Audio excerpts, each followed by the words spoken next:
se inscreva no canal, curta e Paz de Jesus, compartilhe. meus amados irmãos, vamos começar hoje mais uma aula que tem por tema uma igreja cheia do Espírito Santo. E o nosso texto base diz assim: E tendo orado, moveu-se o lugar em que estavam reunidos, e todos foram cheios do Espírito Santo e anunciavam com ousadia a palavra de Deus. Atos capítulo 4, versículo de número 32. É o nosso texto base. Nós utilizamos agora. A nossa lição tem trabalhado desde os seus primórdios, dentro do texto de Atos, que também fala sobre a questão da igreja, isso é o objetivo da lição, e contudo agora vai trabalhar com os efeitos da manifestação do Espírito Santo. E vamos para a nossa introdução, que diz assim: a igreja foi forjada não para um comportamento estático, mas para qual tipo de comportamento que a igreja foi forjada? A igreja foi forjada para ter um comportamento extremamente espiritual, extremamente movimentado, extremamente tendo a influência e o agir do Espírito Santo. Se até um lugar se move, estou parafraseando com o texto de Atos capítulo 4, versículo 31, que o lugar se moveu através da oração. Imagina uma igreja em unanimidade, tendo tudo em comum. Atos capítulo 4, versículo de número 32. Quem traz para a igreja a mobilidade espiritual é o próprio Espírito Santo. Essa mobilidade, essa movimentação, esta ação exclusiva que a gente presencia vem pela manifestação do Espírito Santo. Eu coloquei aqui como referência João capítulo 3, versículo 8, fala que o Espírito sopra onde quer e ouve a sua voz. E também João capítulo 7, 38 e 39, e Jesus representa o Espírito Santo ali de uma forma direta, como água, e fala: quem tem sede vem a mim, e um rio de água viva fluirá no seu ventre. E assim como a gente vai encontrar também em João capítulo 4. Pois bem, vamos para o nosso primeiro ponto, que diz o seguinte: esse título aqui é importante. Quem é o Espírito Santo? Claro que, evidentemente, nós não vamos trabalhar com um escopo teológico que vai abordar de uma forma precisa e concisa sobre algumas formas que o Espírito Santo vem sendo apresentado ou vai ser apresentado. Contudo, eu quero só trazer a ideia e fomentar dentro do seu coração o pressuposto de quem é o Espírito Santo, porque quem ele é vai forjar a forma a qual ele vai agir ou se manifestar. Até mesmo que porventura eu não venha trabalhar a priori dentro desse conteúdo, na questão do decorrer, mas isso tem que estar, evidentemente, dentro do seu entendimento. Abre-se acha para a leitura, diz assim: ora, o Senhor é Espírito, e onde está o Espírito do Senhor, aí há liberdade. 2 Coríntios capítulo 3, versículo de número 17. E também, isso a gente pode comentar com vagar mais para frente, Atos capítulo de número 16, 7 e 8. É só para você ter como versículo, mas o base é 2 Coríntios 3, 17, para que você possa entender. Depois a gente volta em Atos se a gente puder. Pois bem, o Espírito é tido, não é um tipo, é tido como sendo uma pessoa, por algumas passagens, atribuir sentimentos a ele. Então, por que o Espírito é uma pessoa teologicamente? Não é pensamento meu. Ele é atribuído como pessoa porque há algumas características que são humana, ou sentimento, ou comportamento que vão sendo atribuídos ao Espírito Santo, como Efésios capítulo 4, versículo 30, que diz falando de entristecer o Espírito. Atos capítulo 5, versículo 3, também da mesma forma: não mentiste aos homens, mas ao Espírito. Romanos capítulo 8, versículo de número 26, diz que ele entristece e intercede com gemidos inexprimíveis. Pois bem, além dessas atribuições, temos as suas funções. Claro que aquilo que é atribuído ao Espírito Santo, que é o sentimento que ele tem, também manifesta suas atribuições. Eu vou dizer por quê. Porque nas nossas tristezas, quem nos consola é o Espírito Santo. Então ele também agem dentro dessas funções, desses sentimentos que há nele, entre aspas, para também agir dentro dos nossos corações e sentimentos. Contudo, essas funções, como por exemplo, João capítulo de número 16, versículo de número 8, vai falar que quando o Espírito da verdade vier, ele vos convencerá, ou convenceria o homem do pecado, da justiça e do juízo. Então, esta é uma das funções do Espírito Santo, ou a função do Espírito Santo, no sentido cabal. A função do Espírito Santo é convencer. Então, a presença do Espírito Santo que vai convencer, que vai neutralizar, que vai impedir o crescimento do pecado no coração, no sentimento do homem. A sua presença energiza a vida do cristão. Tá? Então o cristão ele vai ter uma energia diferente, uma virtude diferente por causa da presença do Espírito. E Jesus prometeu isso em Lucas capítulo de número 24, 49 e Atos capítulo 1, versículo de número 8. Ficar em Jerusalém até que do alto seja revestido de poder, e esse poder, essa virtude do Espírito Santo é que vai trazer uma motivação, uma motriz diferente para o povo em direcionamento à verdade do Evangelho e um comportamento completamente melhor, mais santificado, mais renovado diante de Deus. Aí a questão é, Jesus falou, essa fala você conhece muito bem.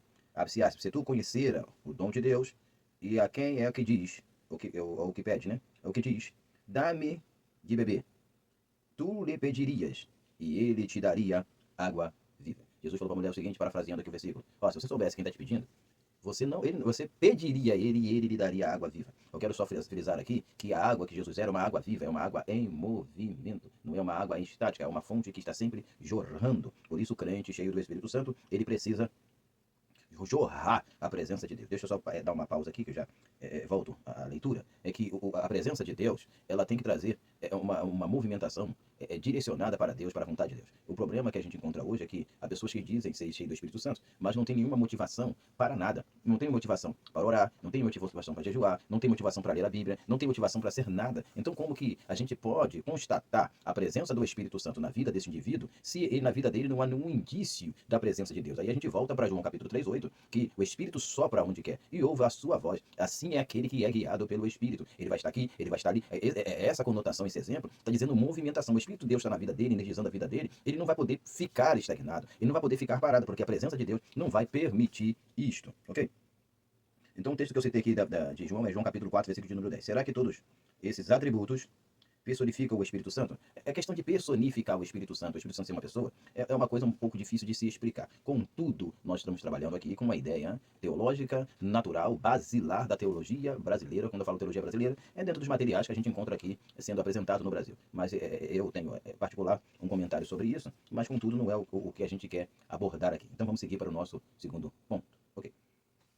Diz assim o nosso segundo ponto, suas funções na igreja. Então, por que eu estou trabalhando com a questão, primeiro, a pessoa do Espírito Santo? Porque não tem como uma pessoa se encher sem a presença do Espírito Santo. Eu poderia trabalhar aqui também com o termo oração, porque oração é o que vai mobilizar a manifestação do poder de Deus. Por exemplo, em Atos capítulo 4, versículo 31, fala que tendo orado, ali está no gerúndio, então ele acabou de orar e dá-se essa questão de continuidade. E até, deixa eu dar uma pausinha aqui, a necessidade de se encher do Espírito Santo, constantemente, diariamente, permanentemente. Permanentemente, eu não estou falando que você encheu hoje, e aquilo que você encheu hoje vai ter uma durabilidade eterna. Não, permanentemente é constantemente orar sem cessar, sem cessar, todos os dias, todas as horas, todos os momentos. Então, funções da igreja, as suas funções na igreja, falando das funções, falando do Espírito Santo, foram cheios do Espírito Santo. Uma das funções do Espírito Santo, deixa eu só já comentar aqui, é encher o crente do Espírito Santo, ou seja, encher da presença dele. Então, essa ideia do Espírito Santo, encher a pessoa, é encher da presença de Deus. Atos capítulo 4, versículo de número 31, a gente já tem usado aqui. Diz o seguinte ponto. O Espírito Santo exerce uma função importante na igreja. É importantíssimo. Sem ele, nada pode se fazer. Não tem dons espirituais, não tem graça, não tem motivação para se pregar, não tem motivação para se ir ao culto, não tem motivação para viver. Então, isso não é importante. Mas as funções do Espírito Santo abrem-se a seguinte coisa. Guiar em toda a verdade. Primeira coisa, crente que tem o Espírito Santo, é cheio do Espírito Santo, não pode entrar na mentira. Ok? João capítulo 16, versículo 13. Convencer o homem do pecado. João capítulo 16, versículo 8, já citamos isso na introdução. Glorificar a Jesus, João capítulo de número 16, versículo 9. Deixa eu dar uma pausinha aqui. Eu citei essas poucas coisas aqui, em virtude de quê? Porque quem está cheio do Espírito Santo, ele vai andar na verdade, tá? Ele não vai querer viver no pecado, ok? E tudo que ele fizer vai ser para a glória de Deus. 1 Coríntios capítulo 10, versículo de número 31, que é com mais que ele vai fazer, qualquer outra coisa fazer para a glória de Deus. Então a glória de Deus, ela vai ser movimentada, motivada pela presença do Espírito Santo. Há pessoas que estão os amantes de si mesmo, aqueles presunçosos, aqueles homens irreverentes, que aparecem em Timóteo, são homens que não têm o Espírito Santo, por isso que são amantes de si mesmo. Porque aquele que tem o Espírito Santo, ele é amante de Deus e das coisas que são de Deus. É a próxima lição. Ok. Então, João capítulo 16, versículo 9, ele vai buscar aquilo que tem o Espírito Santo, vai buscar glorificar a Deus, porque o Espírito Santo está nele. Ele vos ensinará todas as coisas e vos fará lembrar tudo quanto vos tenho dito. João 14, versículo 26. E por fim, habitar conosco e estar em nós. João capítulo 14, versículo 17 e 1 Coríntios 3, versículo de número 16. É uma das funções do Espírito Santo. Glorificar a Deus, lembrar, nos ensinar todas as coisas e também fazer lembrar e habitar em nós. A habitação dele é importante e relevante. Conclusão. Vamos lá. A nossa conclusão diz assim, as razões de não devemos entristecer o Espírito Santo está em suas funções, ou seja, a função do Espírito Santo em nossas vidas. É ele que vai nos guiar na verdade, é ele que vai nos convencer do pecado e do juízo. Eu vou entristecer o Espírito Santo por essa razão. Se eu entristecer o Espírito Santo por essa razão, mas por esses motivos banais, eu vou perder, na realidade, eu vou deixar de ganhar as manifestações do Espírito Santo porque eu entristeci. Então, com isso, eu vou continuar no pecado, eu vou continuar na mentira, eu não vou glorificar a Deus, eu vou ser um pregador que não vou lembrar todas essas coisas e não vou ter a habitação dele. Então, por isso que as razões de não devermos entristecer o Espírito Santo está em suas funções ou nos seus atributos. Quem endurece o coração para ele, Hebreus capítulo 3, versículo 7 e 8, será quebrantado de repente sem que haja cura. Provérbio capítulo 29, versículo 1. É o Espírito Santo que dá vida ao corpo, João capítulo 6, versículo 66, como o Espírito Santo é o Espírito que dá vida ao corpo, como o Espírito Santo ao crente. O Espírito humano, dá vida ao corpo, assim como o Espírito Santo dá vida ao crente. Okay? Por isso, extingar o Espírito, 1 Tessalonicenses capítulo 5, 19, é continuar vivendo morto em seus delitos e pecados. Efésios capítulo de número 2, versículo de número 1. Por isso que ele nos justificou estando nós mortos de ofensa em pecado, ou em delitos em pecado. Depende da tradução. O que eu quero aqui concluir que nós precisamos ser cheio do Espírito Santo. E deixa eu falar uma coisa. O problema hoje é as pessoas cheias do Espírito Santo. E eu quero ocupar mais um tempinho aqui para falar para você sobre isso. Ser cheio do Espírito Santo não quer dizer que você tem a presença do Espírito Santo em toda parte de sua vida. Deixa eu dar um exemplo. O Espírito Santo, por isso que o termo em Efésios capítulo de número 18, versículo 18, Efésios 18, Efésios capítulo 5, versículo de número 18, não vos embriagueis com vinho que há contenda, mas enchei-vos do Espírito. Esse encher do Espírito, a gente já tem falado aqui em outros vídeos, é deixar-se encher do Espírito. Deixar-se encher do Espírito é você encher hoje, encher amanhã e assim constantemente. O Espírito, ele precisa estar constantemente sendo derramado sobre nós, constantemente nos enchendo e nos renovando. Então o que eu preciso? Todo dia me encher. Não é, na realidade, o termo para encher é completar. Então, você vai observar em Atos capítulo 2, que os discípulos, eles oravam, estavam ali em oração, no capítulo 2, reunidos ali, e foram todos cheios do Espírito Santo, como Atos capítulo 2, versículo 4. Depois, em outros encontros, também foram cheios. Em capítulo 4 também foram cheios. E todas as vezes que eles se reuniam, eles foram cheios do Espírito Santo. Então você vai pensar, poxa, eles estavam vazios, o pecado estava entrando na vida deles, tirando do Espírito Santo. Não. O Espírito Santo sempre completa. Aquilo que você recebe a prenda do Espírito Santo para ser usada. Então quando você usa aquilo que Deus vai te dando, vai diminuindo automaticamente como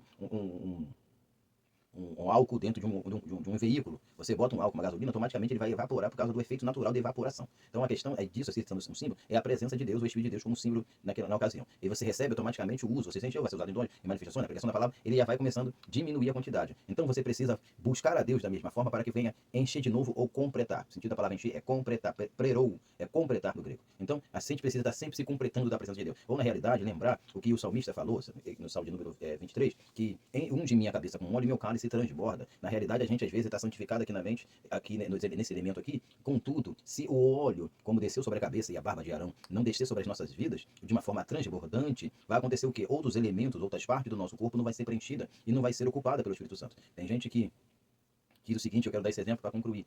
Eu sou crente, mas minha mão não é convertida. Ou seja, a mão dele, a cabeça dele diz que ele é cristão, mas a mão dele não é convertida porque não foi banhada, lavada pelo óleo do Espírito Santo. Concluo a minha fala dizendo o seguinte, faça como aquele leproso, o Amã, se jogue no rio de Deus e lave o seu corpo todo na presença do Senhor, como Deus falou com Ezequiel no capítulo 47. A gente precisa se encher, a gente precisa se lavar e preencher toda a parte de nossa vida e nosso corpo com a presença do Espírito do Senhor. Que Deus possa nos abençoar, nos permitindo uma excelente escola dominical, um bom estudo. Em nome de Jesus. Amém.